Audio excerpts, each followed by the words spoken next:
ഇന്നത്തെ പ്രാദേശിക വാർത്തകളുമായി ഷാജി കടക്കൽ. ഇന്ന് ഏപ്രിൽ 15 ചൊവ്വ 2025 വാർത്തകളിലേക്ക്.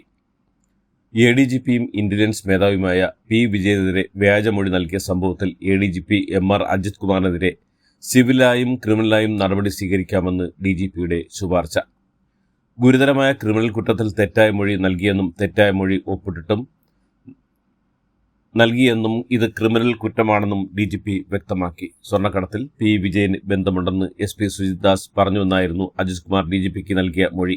എന്നാൽ സുജിത് ദാസ് ഇക്കാര്യം നിഷേധിക്കുകയും ചെയ്തിരുന്നു. അതേസമയം പി വിജയനെതിരെ വ്യാജമൊഴി നൽകിയതിന് ADGP MR അജിത് കുമാറിനെതിരെ കേസെടുക്കാമെന്നുള്ള DGPയുടെ ശുപാർശയിൽ ഇനി തീരുമാനമെടുക്കേണ്ടത് മുഖ്യമന്ത്രി പിണറായി വിജയനാണ്.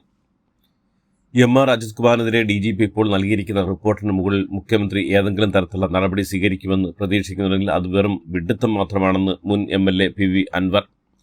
മുൻ അനുഭവങ്ങൾ പരിശോധിച്ചാൽ MR അജിത് കുമാർ എന്ന വ്യക്തി മുഖ്യമന്ത്രിയുടെ പോറ്റുമകനാണെന്ന് വ്യക്തമാകുമെന്നും അൻവർ പറഞ്ഞു. അനധികൃത സ്വത്ത് സമ്പാദന കേസിൽ CBI കേസന്വേഷണം പ്രഖ്യാപിച്ചുകൊണ്ടുള്ള ഹൈക്കോടതി ഉത്തരവിന് പിന്നാലെ നിലപാട് വ്യക്തമാക്കി മുഖ്യമന്ത്രിയുടെ ചീഫ് പ്രിൻസിപ്പൽ സെക്രട്ടറിയും മുൻ ചീഫ് സെക്രട്ടറിയും KIIFB CEO KM Abraham. KIIFB CEO സ്ഥാനത്ത് നിന്ന് സ്വയം രാജിവെക്കുന്നില്ലെന്നും പദവിയിൽ തുടരുമെന്ന് മുഖ്യമന്ത്രി തീരുമാനിക്കാമെന്നും അദ്ദേഹം വ്യക്തമാക്കി. കിഫ്ബി ജീവനക്കാർക്കുള്ള വിഷുദിന സന്ദേശത്തിലായിരുന്നു അദ്ദേഹം ഇക്കാര്യം വ്യക്തമാക്കിയത്.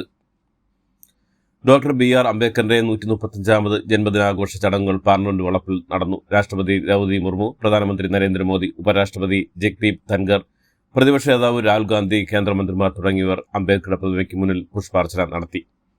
കഴിഞ്ഞ 11 വർഷക്കാലം NDA സർക്കാർ പ്രവർത്തിച്ച അംബേദ്കറുടെ മൂല്യങ്ങൾ മുൻനിർത്തിയാണെന്ന് പ്രധാനമന്ത്രിയും അംബേദ്കറിന്റെ സംഭാവനകൾ ഭരണഘടനയെ സംരക്ഷിക്കുന്നതിനുള്ള പോരാട്ടത്തിന് ശക്തി പകരുമെന്ന് രാഹുൽ ഗാന്ധിയും പറഞ്ഞു. നിയമസഭകൾ പാസാക്കുന്ന ബില്ലുകളുടെ തീരുമാനത്തിന് സമയപരിധി നിശ്ചയിച്ച് സുപ്രീംകോടതി വിധി പരിശോധിച്ചു വരികയാണെന്ന് കേന്ദ്ര നിയമമന്ത്രി. കേന്ദ്ര സർക്കാർ ഇക്കാര്യം വിശദമായി പരിശോധിച്ച ശേഷമാകും തുടർ നടപടികളിലേക്ക് കടക്കുകയെന്നും അർജുൻ റാം മേഘ്വാൾ വ്യക്തമാക്കി. ഇംഗ്ലീഷ് മീഡിയം പാഠപുസ്തകങ്ങൾക്ക് ഹിന്ദി തലക്കെട്ട് കൊണ്ടുവരാനുള്ള NCERT തീരുമാനം പുനഃപരിശോധിക്കണമെന്ന് മന്ത്രി V ശിവൻകുട്ടി. ഇംഗ്ലീഷ് മീഡിയം പാഠപുസ്തകങ്ങൾ ഹിന്ദി തലക്കെട്ടുകൾ നൽകാനുള്ള തീരുമാനം ഗുരുതരമായ യുക്തിരാഹിത്യമാണെന്ന് മന്ത്രി പറഞ്ഞു. ഇത് നമ്മുടെ ദേശത്തിന്റെ ഭാഷാ വൈവിധ്യത്തെ അട്ടിമറിക്കുന്ന സാംസ്കാരിക അടിച്ചേൽപ്പിക്കലിന്റെ ഉദാഹരണമാണെന്നും NCERTയുടെ ഈ തീരുമാനം ഫെഡറൽ തത്വങ്ങൾക്കും ഭരണഘടനാ മൂല്യങ്ങൾക്കും എതിരെയുള്ള നടപടിയാണെന്നും അദ്ദേഹം പറഞ്ഞു. CPM കോൺഗ്രസിന്റെ അഴിമതി പഠിച്ച് കോൺഗ്രസിനേക്കാളും മുന്നോട്ട് പോകുന്നുവെന്ന് BJP സംസ്ഥാന അധ്യക്ഷൻ രാജീവ് ചന്ദ്രശേഖർ. ഈ നാട്ടിൽ എന്താണ് നടക്കുന്നത് ഒരു പിടിയും കിട്ടുന്നില്ല. മുഖ്യമന്ത്രിയുടെ മകൾ തന്നെ അഴിമതിയിൽ പ്രസ്ഥാനത്ത് വരുമ്പോൾ മറ്റുള്ളവർ വേറെന്ത് ചെയ്യുമെന്നും അദ്ദേഹം പറഞ്ഞു. സമരപ്പന്തലിന് മുന്നിൽ വിഷുക്കണി ഒരുക്കി ആശമാർ. ഓണറേറിയം വർധന ഉൾപ്പെടെ ആവശ്യപ്പെട്ട് സെക്രട്ടേറിയറ്റിന് മുന്നിൽ ആശാപ്രവർ നടത്തുന്ന സമരം ഇന്നലെ 65ാം ദിവസത്തിലേക്ക് കടന്നിരുന്നു. സമരം കൂടുതൽ ശക്തമാക്കാനാണ് സമരസമിതിയുടെ തീരുമാനം.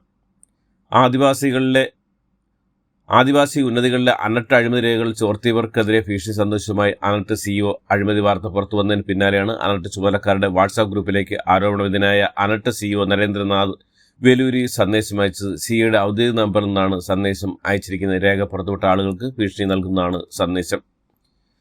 ഗുരുവായൂർ ക്ഷേത്രങ്ങളിൽ മാധ്യമങ്ങളെ വിലക്കിയതിൽ പത്രപ്രവർത്തകർ ഹൈക്കോടതിയെ സമീപിക്കും. വിഷുദിനത്തിൽ ഗുരുവായൂർ ക്ഷേത്രത്തിലെ നടപ്പന്തൽ ദൃശ്യങ്ങൾ ചിത്രീകരിക്കുന്നതാണ് നിയന്ത്രണം ഏർപ്പെടുത്തിയത്. ക്ഷേത്ര പരിസരത്തേക്ക് മാധ്യമങ്ങളെ പ്രവേശിക്കില്ല. ഹൈക്കോടതി നിർദ്ദേശത്തെ തുടർന്നാണ് നടപടിയെന്ന് ഗുരുവായൂർ ദേവസ്വത്തിന്റെ വിശദീകരണം. ജസ്ന സലിം നടപ്പന്തൽ റീൽസ് ചിത്രീകരിച്ചതിന്റെ പോലീസ് കേസെടുത്തിരുന്നു. പാലക്കാട് തൃത്താത്തല ബെഫ്കോ ഔട്ട്ലെറ്റിൽ മദ്യം വാങ്ങാൻ മകളെ കൊണ്ടുവന്ന സംഭവത്തിൽ അച്ഛനെതിരെ കേസെടുക്കുമെന്ന് പോലീസ്. ദൃശ്യം കേന്ദ്രീകരിച്ച് നടത്തിയ അന്വേഷണത്തിൽ ഞാങ്ങിരിട്ടി സ്വദേശിയാണ് പോലീസ് കണ്ടെത്തിയിരുന്നത്. ഇന്നലെ ഉച്ചയ്ക്ക് ശേഷം തൃത്താത്തല സ്റ്റേഷനിലെത്തിയ അച്ഛന്റെ വിശദമായ മൊഴി പോലീസ് രേഖപ്പെടുത്തി. ബാലാവകാശ നിയമപ്രകാരം കേസെടുക്കുമെന്ന് സൂചന. കേരളത്തെ ദാരിദ്ര്യമുക്തമാക്കാൻ സർക്കാർ മികച്ച പദ്ധതികൾ ഒരുക്കിയെന്നും ഈ വർഷം തന്നെ ലക്ഷ്യം പൂർത്തീകരിക്കുമെന്നും മൃഗസംരക്ഷണ വകുപ്പ് മന്ത്രി ജെ ചിഞ്ചുറാണി. 10 രൂപയ്ക്ക് പ്രഭാത ഭക്ഷണം ഒരുക്കുന്ന കൊല്ലം കോർപ്പറേഷന്റെ ഗുഡ് മോർണിംഗ് കൊല്ലം പദ്ധതിയുടെ ഉദ്ഘാടന ചിന്നക്കട വേസ്റ്റ് ബേയിൽ നിർവഹിക്കുകയായിരുന്നു മന്ത്രി. നവംബറോടെ കേരളത്തിൽ അതിദരിദ്രർ ഇല്ലാതാവുമെന്നും മന്ത്രി പറഞ്ഞു. കൊല്ലത്തെ വാടക വീട്ടിൽ തൂങ്ങിമരിച്ച ഹൈക്കോടതി അഭിഭാഷകൻ PG മനുവിന്റെ സംസ്കാരം എറണാകുളത്തെ പിറവം വീട്ടുവളപ്പിൽ നടന്നു. രാവിലെ പാരിപ്പള്ളി മെഡിക്കൽ കോളേജിൽ പോസ്റ്റ്മോർട്ടത്തിന് ശേഷമാണ് മൃതദേഹം നാട്ടിൽ എത്തിച്ചത്. മരണം ആത്മഹത്യയാണെന്ന് പോസ്റ്റ്മോർട്ടത്തിൽ കണ്ടെത്തിയിരുന്നു. ഔദ്യോഗിക ആവശ്യത്തിനായി വാടകയ്ക്കെടുത്ത വീട്ടിൽ ഞായറാഴ്ച രാവിലെയാണ് PG മനു തൂങ്ങിമരിച്ചത്. കണ്ണൂർ മുൻ ADM നവീൻ ബാബുവിന്റെ മരണം CBI അന്വേഷിക്കണമെന്നാവശ്യപ്പെട്ട് ഭാര്യ മഞ്ജുഷ സുപ്രീംകോടതിയിൽ ഹർജി നൽകി. ഇപ്പോൾ നടക്കുന്ന അന്വേഷണത്തിൽ വിശ്വാസമില്ലെന്നും മഞ്ജുഷ ഹർജിയിൽ പറഞ്ഞു. CBI അന്വേഷണം വേണമെന്ന ആവശ്യം നേരത്തെ ഹൈക്കോടതി തള്ളിയിരുന്നു. തുടർന്നാണ് കുടുംബം സുപ്രീംകോടതിയിലെത്തിയത്.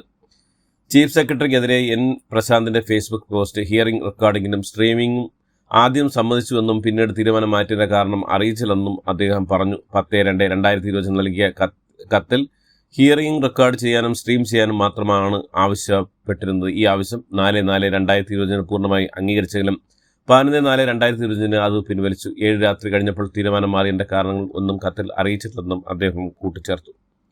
സംസ്ഥാന ചരിത്രത്തിൽ പട്ടികജാതി വിഭാഗത്തിന് പ്രാതിനിധ്യം ആദ്യ മന്ത്രിസഭയാണ് ഇപ്പോഴത്തേതെന്ന് മൂവാറ്റുപുഴ MLA മാത്യു കുഴനാടൻ. ഇക്കാര്യത്തിൽ ദളിത് സംഘടനകൾ രാഷ്ട്രീയ മേലാളന്മാർക്ക് മുന്നിൽ പഞ്ചമുച്ചമടക്കി നിൽക്കുകയാണെന്നും മാത്യു കുഴനാടൻ ആരോപിച്ചു. അംബേദ്കർ പോരാടി നേടിയ അവകാശങ്ങളും അധികാരങ്ങളും രാഷ്ട്രീയ പങ്കാളിത്തവും ഇല്ലാതാകുമ്പോഴും കാഴ്ചക്കാരായി ദളിത് സംഘടനകൾ നേതാക്കൾ നിൽക്കുകയാണെന്നും കുഴനാടൻ പറഞ്ഞു. വീട്ടിലെ പ്രസവത്തെ പിന്തുണച്ച് വീണ്ടും AP സുന്നി വിഭാഗം ഹോസ്പിറ്റൽ തന്നെ പ്രസവിക്കണമെന്ന് രാജ്യത്ത് നിയമം ഉണ്ടോ എന്ന് ചോദിച്ച് AP സുന്നി നേതാവ് വീട്ടിലെ പ്രസവത്തെ ന്യായീകരിച്ചു. കോഴിക്കോട് പെരുമണിൽ നടത്തിയ മതപ്രഭാഷകരുടെ സയ്യിദ് സാലിഹ് തുറാബ് തങ്ങളാണ് വീട്ടിലെ പ്രസവത്തെ പിന്തുണച്ചുകൊണ്ട് പ്രസ്താവന നടത്തിയത്. പോലീസും കേസും കണ്ട് ആരും ഭയക്കേണ്ടെന്നും സാലിഹ് തുറാബ് തങ്ങൾ പറഞ്ഞു. ശബരിമല ശ്രീകോവിൽ പൂജിച്ച അയ്യപ്പ ചിത്രം മുദ്രണം ചെയ്ത സ്വർണ്ണ ലോക്കറ്റുകളുടെ വിതരണ ഉദ്ഘാടനം രാവിലെ 6:30 കൊടിമര ചുവട്ടിൽ ദേവസ്വം സഹകരണ തുറവ് വകുപ്പ് മന്ത്രി VN വാസവൻ നിർവഹിച്ചു. മുൻ government senior pleader PG Manu ആത്മഹത്യ സംഭവത്തിൽ പ്രതികരണമായി ക്രിമിനൽ അപേഷൻ BA ആളൂർ. മനു കടുത്ത മാനസിക സംഘർഷം അനുഭവിച്ചിരുന്നതായി സഹപ്രവർത്തകനെ ആളൂർ പറഞ്ഞു. പീഡനക്കേസിൽ യുവതിയുടെ വീട്ടിൽ കുടുംബത്തോടൊപ്പം എത്തി മാപ്പ് പറയുന്ന ദൃശ്യങ്ങൾ പുറത്തായോടെയാണ് PG മനു മാനസികമായി തകർന്നതെന്നും ആളൂർ പ്രതികരിച്ചു. മറ്റുള്ളവർ ചെയ്ത തെറ്റിനാണ് തന്നെ പ്രതിചേർത്തതെന്ന് ക്രിസ്മസ് പരീക്ഷയുടെ ചോദ്യപേപ്പർ ചോർന്ന കേസിലെ മുഖ്യപ്രതി MS solution CEO Mohammad Shuhaib. തന്റെ കാർ സുഹൃത്ത് ഓടിച്ച് അപകടമുണ്ടാക്കിയാൽ തന്നെയും പ്രതിചേർക്കുമെന്ന് ചോദ്യപേപ്പർ ചോർച്ചയിൽ തന്നെ പ്രതി ചേർത്തതും അങ്ങനെ കണ്ടാൽ മതിയെന്നും വീഡിയോയിലുണ്ട്. ചോദ്യപേപ്പർ ചോർച്ച കേസിൽ ജാമ്യം കിട്ടിയതിന് പിറകെയാണ് പുതിയ വീഡിയോ ചെയ്തിട്ടുള്ളത്. പെരിന്തൽമണ്ണ ആലിപ്പറമ്പിൽ യുവാവിനെ അയൽവാസി കുത്തിക്കൊന്നു. അലിപ്പറമ്പ് സ്വദേശി സുരേഷ് ബാബുവാണ് കൊല്ലപ്പെട്ടത്. അയൽവാസിയായ സത്യനാരായണനെ പോലീസ് കസ്റ്റഡിയെടുത്തു. സത്യനാരായണനും സുരേഷ് ബാബുവും തമ്മിലുള്ള മുൻ വൈരാഗ്യമാണ് കൊലപാതകത്തിലേക്ക് നയിച്ചതെന്നാണ് പോലീസിന്റെ നിഗമനം. കാസർഗോഡ് മഞ്ചേശ്വരത്ത് ഓട്ടോ ഡ്രൈവറെ കൊന്ന് കിണറ്റിൽ തള്ളിയ സംഭവത്തിൽ പ്രതി പിടിയിൽ. സൗദി ബാലൻ കൊല്ലപ്പെട്ട കേസിൽ 19 വർഷമായി റിയാദിൽ ജയിലിൽ കഴിയുന്ന കോഴിക്കോട് ഫറൂഖ് കുടമ്പഴ സ്വദേശിയും അച്ചിലകത്ത് അബ്ദുൾ റഹ്മാന്റെ മോചനകാര്യത്തിൽ ഇനിയും തീർപ്പുണ്ടായില്ല. 11ാം തവണയാണ് റിയാദിലെ ക്രിമിനൽ കേസ് കോടതി മാറ്റി വെക്കുന്നത്. കോൺഗ്രസിന്റെ ഭരണകാലം മറന്നുപോകരുതെന്ന് ജനങ്ങളെ ഓർമ്മിച്ച് പ്രധാനമന്ത്രി നരേന്ദ്രമോദി. ഹരിയാനയിലെ യമുനാനഗറിൽ വൈദ്യുതി നിലയത്തിന്റെ വികസനവുമായി ബന്ധപ്പെട്ട പദ്ധതി തറക്കല്ലിട്ട് കൊണ്ട് സംസാരിക്കുകയായിരുന്നു അദ്ദേഹം. ബാബാ സാഹിബ് ജീവിച്ചിരുമ്പോൾ പിന്തുണയ്ക്കാത്തവരാണ് BJP എന്നും അന്നും ഇന്നും ഇവർ ബാബാ സാഹിബിന്റെ ശത്രുക്കളാണെന്നും കോൺഗ്രസ് അധ്യക്ഷൻ മല്ലികാർജ്ജുൻ ഖാർഗെ.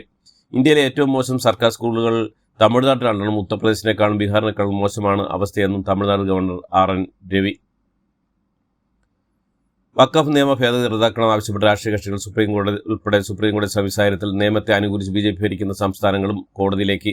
ആസാം, രാജസ്ഥാൻ, മഹാരാഷ്ട്ര സംസ്ഥാനം കേസിൽ കക്ഷിയേറാൻ അപേക്ഷ നൽകി നിയമം റദ്ദാക്കരുതെന്ന് ആണ് ഈ സംസ്ഥാന സർക്കാർ സുപ്രീം കോടതിയിൽ ആവശ്യപ്പെടുക. പഞ്ചാബ് നാഷണൽ ബാങ്ക് തട്ടുമായി ബന്ധപ്പെട്ട് രത്നവ്യാപാരി മെഹുൽ ചോക്ലി അറസ്റ്റിൽ.